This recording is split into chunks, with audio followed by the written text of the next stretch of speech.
Hello guys, today we're going to read Harry Potter and the Sorcerer's Stone, Chapter 3. Chapter 3, The Letters from No One. The escape of the Brazil boa compares earns Harry his longest ever punishment.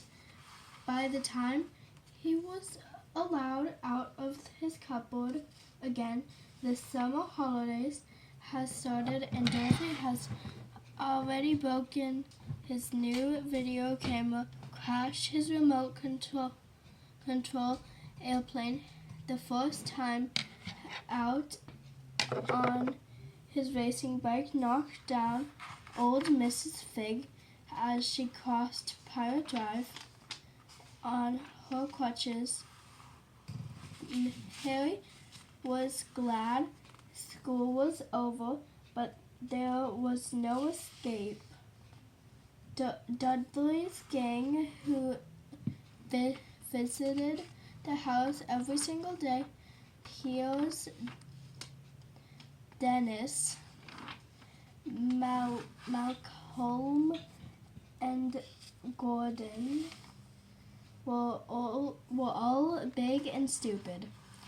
But as Dursley was the biggest and stupidest of the lot, he was the leader. The rest of them were all quite happy to join in Dursley's favorite sport, Harry hunting. This was why Harry spent as much time as possible out of the house, wandering around and thinking about the end of the holidays, where he could see a tiny ray of hope.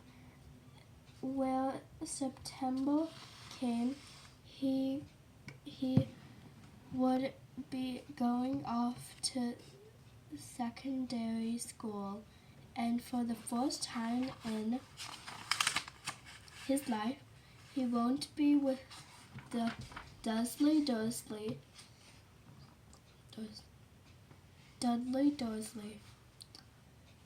had been accepting to Uncle Vermon's old private school spellings. Piers Palkus was going there too. Harry, on the other hand, was going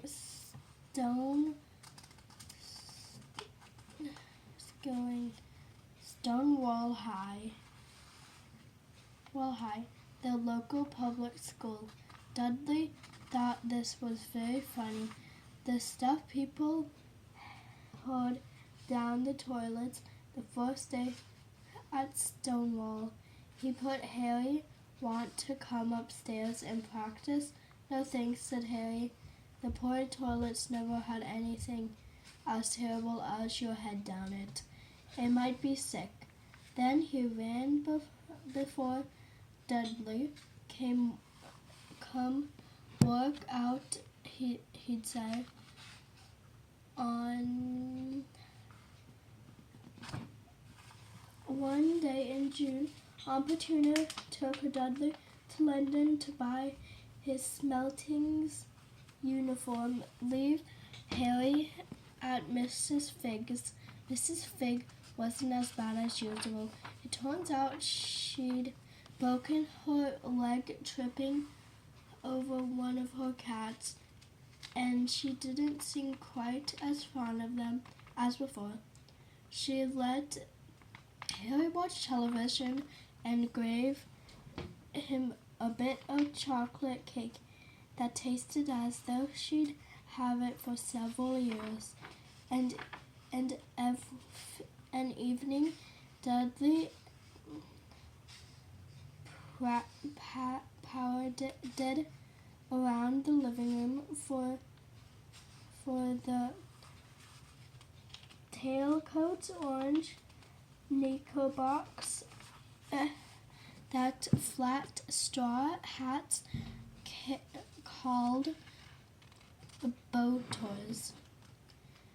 They also carried knobbly sticks used for hitting each other while the teachers wasn't looking.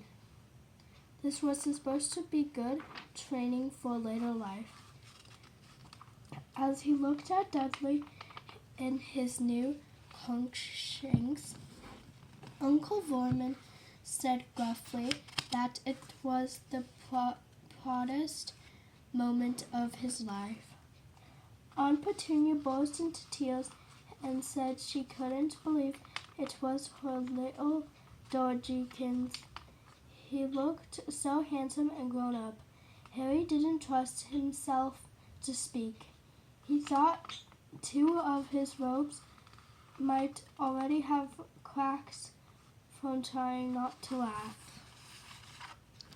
There was a horrible smell in the kitchen. The next morning, when Harry went in for breakfast, it seemed to be coming from a large metal tub in the sink.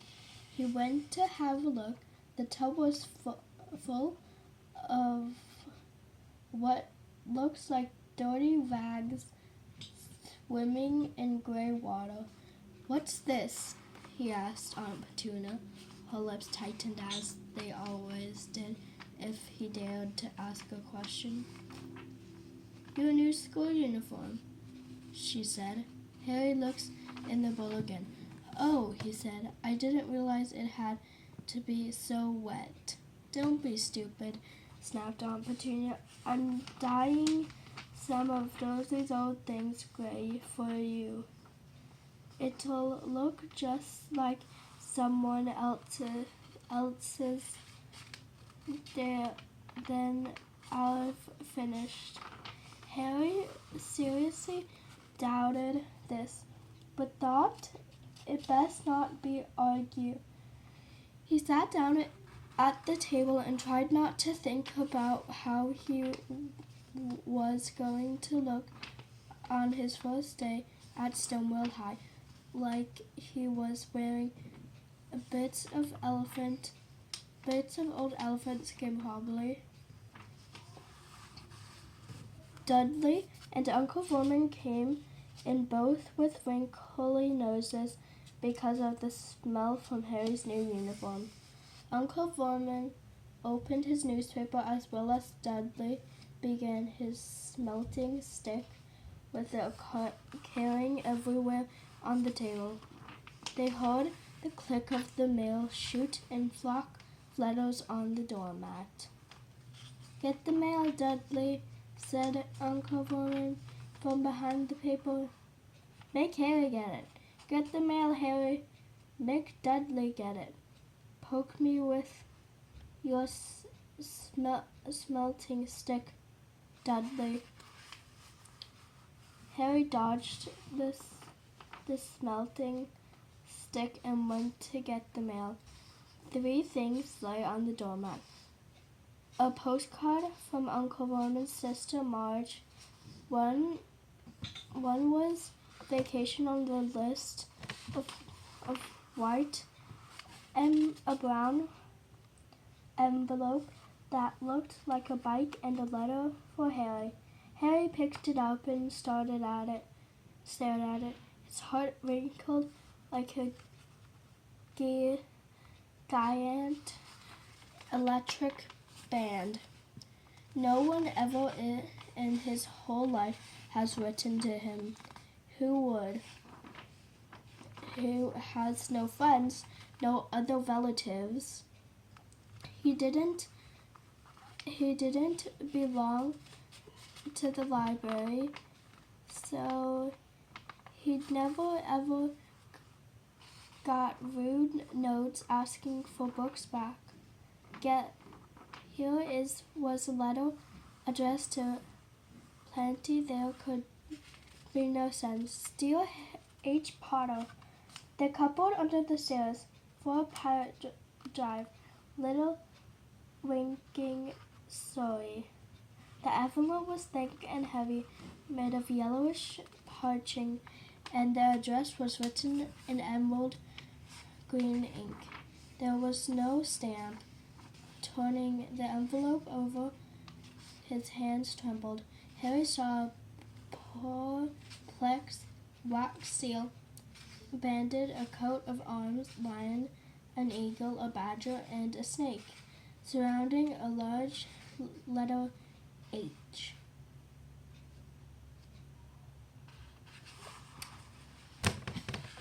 "Hurry up, boy," shouted Uncle Vernon from the kitchen. "What are you doing?" "Check for little bombs. Bombs," he chuckled at his own joke. Harry went back to the kitchen, still staring at his letter. He handed Uncle Vernon the bill and the postcard, sat down, and slowly began to open the yellow envelope. Uncle Vernon ripped open the bill and snored in disgust and flipped over the postcard. Marked ill, he informed Aunt Petunia, ate a funny welk. Dad and Dursley suddenly, Dad, Harry got something. Harry was on the point of unfolding the letter, which was written on the same heavy parchment as the envelope, where it was jerking sharply out of his hand. But Uncle Vernon, by Uncle Vernon. "That's mine," said Harry, trying to snatch it back. "Who'd be writing to you?" snarled Uncle Vernon, shrieking the letter, opening with one hand and glancing at it. His face went from red to green, faster than a seat of traffic light. And it didn't stop there. Within seconds, he was the grayish white of old porridge. "Petunia," he gasped. Dudley tried to grab the letter to read it, but Uncle Vernon held it high out of his reach. Aunt Petunia took it carefully and read the first line. For a moment it looked as though she might faint. She clutched her thoughts and made a choking noise. "Vermin, oh my goodness. Vermin." They stared at each other, seeming to have forgotten that Harry snored. He gave his father a sharp tap on the head with his smelting stick. "I want to read that letter," he said loudly. "I want to read it," said Harry furiously, "as it's mine." "Get out, both of you," croaked Uncle Vernon, stuffing the letter inside of his envelope. "Harry, don't move. I want my letter," he shouted. "Let me see it."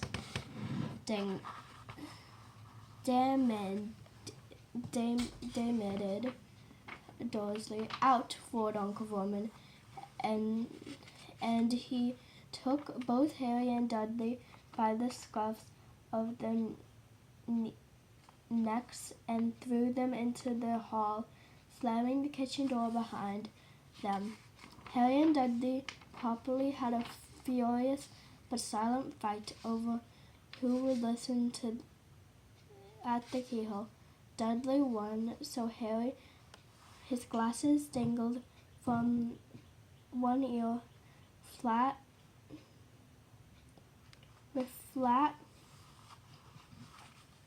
listening in the cloak of the door, flat floor. "Vermin," Aunt Petunia was saying in a quivering voice, "look at their dress. How could they possibly know where he sleeps? You don't think they're watching the house?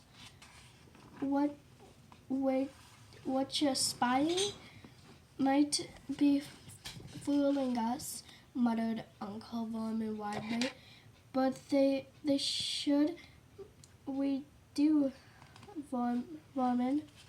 Should we write back? Tell them we don't want. Harry could see Uncle Vermin's shiny black shoes perching at the top of the hall. No, she said firmly. No, let's ignore it.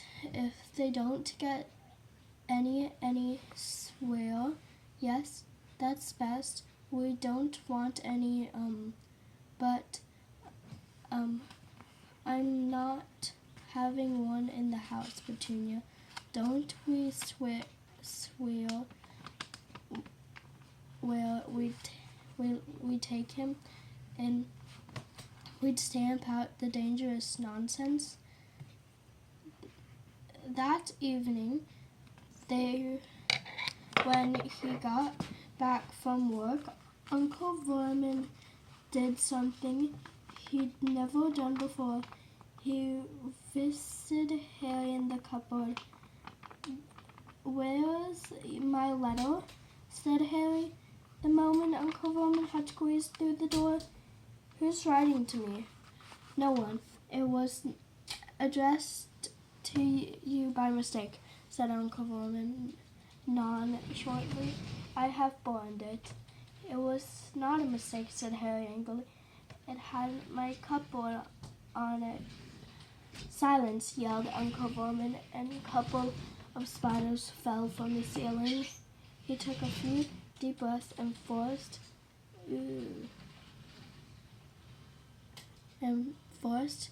his face into a smile, which looked quite painful.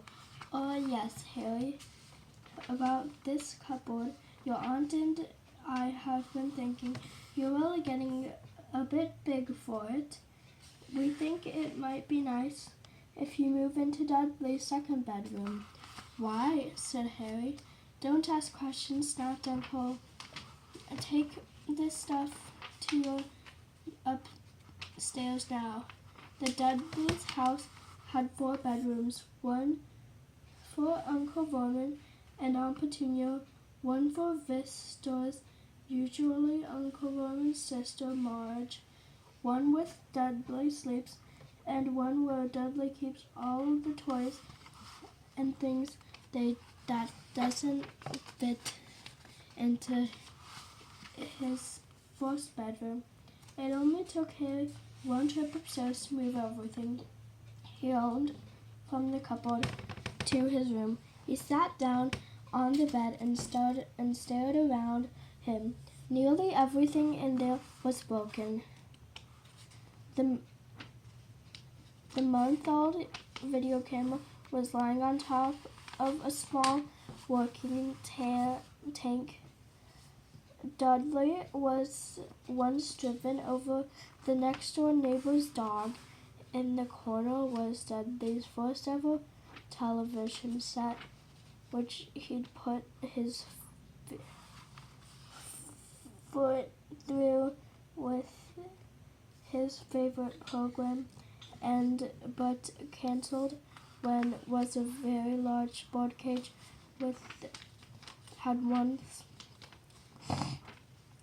had a parrot that Dudley has swapped at school for real air refill, which was up on the shelf with the end of dent. Because Dudley was sat on it, other shelves were full of books. They were the only things in the room that looked thought they'd never been touched. From downstairs came the sound of Dudley bawling at his mother. "I don't want him in there. I need that room. Make him get out." Harry sighed and screeched at the door. Yesterday he'd have given anything to be up here. Today he'd rather be back in his cupboard with that letter than you here without it. Next morning at breakfast, everyone was rather quiet. Dudley was in shock. He'd screamed, watched his father with his smelting sticks by sick on purpose, kicking his mother and throwing his toys through the garden house roof, and he still didn't have his room back. Harry was thinking about the time yesterday, the birthday wishing he'd opened the letter in the hall. Uncle Vernon and Aunt Petunia kept looking at each other rather darkly. When the mail arrived, Uncle Vernon, who seemed to be trying to be nice to Harry, made Dudley go and get it. They heard him bang things with his stick all the way down the hall. Then he shouted, "There's another one." Mr. H. Potter, the smallest bedroom, 4 Pirate Drive. With a strange cry, Uncle Vernon leapt from his seat and ran down the hall. 1 minute. Harry right behind him. Uncle Vernon had arose, told Dudley on the ground to get the letter from him, which made difficult by the fact that Harry had grabbed Uncle Vernon around the neck from behind. After a minute of confused fighting, in which everyone got hit a lot by the smelting stick, Uncle Vernon stand up, gasping for breath, with Harry's letter clutched in his hand. "Go to your cupboard, your bedroom," he whispered at Harry. "Dudley, go, just go." Harry walked around and around his new room. Someone knew he had moved out of his cupboard, and they seemed to know he hadn't received his first letter. Surely that meant he'd try again, and this time he'd make sure they didn't fail. He had a plan. The repelled alarm clocks rang at 6 o'clock the next morning. Harry turned it off quickly and dressed silently. He mustn't awake the Dursleys. He stole downstairs without turning on any of the lights. He was going to wait for the postman to corner the Pirate Drive and get the letter of number 4 first. His heart hammered as he crept across the dark hall towards the front door. "Ag!" Harry leapt into there. He fumbled on something big and squishy on the doormat. Something alive. Lights cracked on upstairs. To his horror, Harry realized that the big squishy thing had been Uncle Vermon's face. Uncle Vernon had been lying at the foot of the doormat in a sleeping bag, clearly making sure that Harry didn't do exactly what he'd been trying to do. He shouted at Harry for being for about half an hour, and then told him to go back to go and make a cup of tea. Harry shuffled miserably off into the kitchen, and by the time he got back, the mail had arrived, right into Uncle Vernon's lap. Harry could see the letters dressed in green ink. I want, He began, but Uncle Vernon was tearing the letter to pieces before his eyes.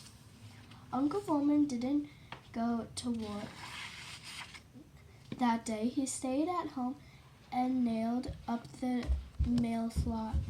So he explained to Aunt Petunia, though a mouthful of nails, if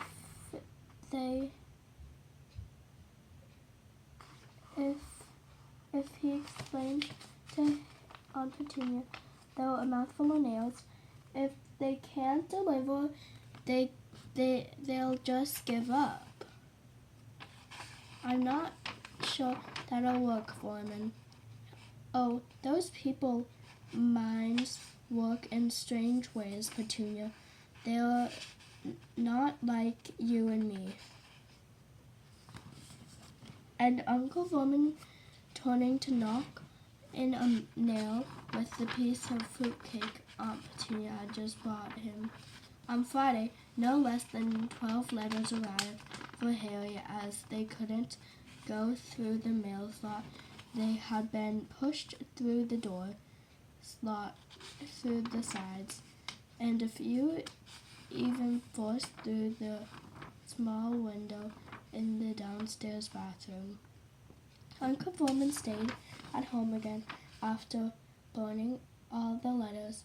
He got out a hammer and nailed the board by the cracks around the front of the door so no one could go through.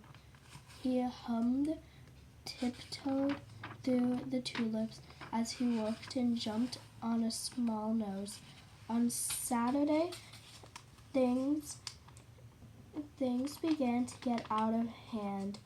34 letters to Harry found their way into the house, rolled up the heading on the side, each of the 2 dozen eggs. That their even focused milkman had headed Aunt Petunia through the living room window, while Uncle Vernon made furious telephone calls to postmans, and the dairy tried to find someone to complain to. Aunt Petunia showing the letter of her food processor. Who is the earth wants to talk to this badly? Dudley asked Harry in amazing. On Saturday morning, Uncle Vernon sat down at the breakfast table, looking tired and rather ill, but happy. No posts on Sunday. He remained then cheerful as he spread marinade on his newspaper. No damn letters today. Something came whispering through the kitchen chimney as they spoke and caught sharp on the back of the head. Not most 30 or 40 letters came flitting out of the fireplace like bullets. The Dursleys ducked, but Harry leapt into the air, trying to catch one. Out, out! Uncle Vernon seized Harry around the waist and threw him into the hall. Then Aunt Petunia and Dudley had run out on their arms over their faces. Uncle Vernon slammed the door shut. They could hear the letters still storming into the room, bouncing off the walls and floor. That does it, said Uncle Vernon, trying to speak calmly, but pulling great tufts out of his mustache at the same time. I want you all back here in 5 minutes, ready to leave. We're going away Just pack some clothes, no arguments. He's looking so dangerous with half his mustache missing, with no one dared argue. 10 minutes later, they were watching their way through the boarding up doors and were in the car, speeding through the highway. Dudley was sniffing if the back seats. His father had his television, VCR, and computer in his sport bag. They drove and they drove. Now and then, Uncle Vernon would take a sharp turn and drive in the opposite direction for a while. Shake him off, he would mutter whenever he did this. They didn't stop to eat or drink all day. By nightfall, Dudley was howling. He never had such a bad day in his life. He was hungry, he'd missed 5 television programs he wanted to see, and he'd never gone so long without blowing up an alien on his computer. Uncle Vernon stopped at last away a gloomy-looking hotel on the outskirts of a big city. Dudley and Harry sharped a room with twin beds and bump musty seats. Dudley snored, but Harry stayed awake, sitting on the window sill, frosting down on the lights of passing cars and wondering. They ate stale cornflakes and cold tomatoes on toast for breakfast. The next day, they had just finished when the owner of the hotel came over to the table. Excuse me, but is one of you Mr. H. Potter? Only I got about an hundred of these and a hundred of these at the front desk. He felt up a letter as they could read, a green ink address. Mr. H. Potter, room 17, River Hotel, Cloaksworth. Harry made a grab of the letter, but Uncle Vernon knocked his hand out of the way. The woman stirred. "I'll take them," said Uncle Vernon, starting up quickly and folding all of the dining table. "Wouldn't it be the best just to go home, dear?" Aunt Petunia suggested tenderly hours later, but Uncle Vernon didn't seem to hear her. Exactly what he was looking for, none of them knew. He drove them into the middle of the forest, got out, looked around, shook his head, got back into the car, and off they went again. The same thing happened in the middle of the plowed field, halfway across the Stonehenge Bridge on the top of the middle parking garage. "Dad's gone mad, hasn't he?" Dudley asked Aunt Petunia.